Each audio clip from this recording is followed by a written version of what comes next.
আপনার হাতে থাকা স্মার্টফোনটির মাধ্যমে যদি বিকাশ অ্যাপস লগ ইন করা থাকে তাহলে আপনিও ফ্রিতে টাকা ইনকাম করতে পারবেন। গাইস, কিভাবে ফ্রিতে টাকা ইনকাম করবেন? গাইস, আমরা দৈনন্দিন কাজের মাধ্যমে বিকাশের লেনদেনের মাধ্যমে কিছু পয়েন্ট অর্জন করে থাকি। এই পয়েন্টের মাধ্যমে আমরা টাকা আর্নিং করতে পারবো। গাইস, আমরা বিকাশ অ্যাপসে চলে আসলাম। বিকাশ অ্যাপসে চলে আসার পর গাইস, এই যে এখানে এই যে একটা কাপ বাটন দেখতেছেন না, স্টার আইকন, স্টার আইকনে ক্লিক করে দিবেন। এটা হচ্ছে বিকাশ রিওয়ার্ড সেকশন। তো আপনারা কিছুক্ষণ ওয়েট করেন। গাইস, দেখতে পাচ্ছেন আমার এখানে 5017 পয়েন্ট যুক্ত হয়েছে।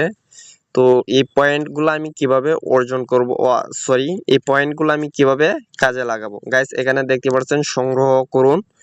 তো গাইস, আপনারা এখানে দেখতে পাবেন যে 200 টাকা বা তার বেশি মোবাইল রিচার্জে 25 টাকা ক্যাশব্যাক। গাইস, আপনারা 200 টাকা রিচার্জ করার আগে আপনারা বিকাশ অ্যাপসে এসে সংগ্রহ করুন এই বাটনে ক্লিক করে যাবেন। ক্লিক করে আপনারা 200 টাকা মোবাইল রিচার্জ করলেই বিকাশ থেকে 25 টাকা ক্যাশব্যাক পাবেন। সো গাইস, ভিডিওটি ভালো লাগলে অবশ্যই লাইক, কমেন্ট, শেয়ার করে দিবেন। ধন্যবাদ সবাইকে, দেখা হচ্ছে পরবর্তী ভিডিওতে। খোদা হাফেজ।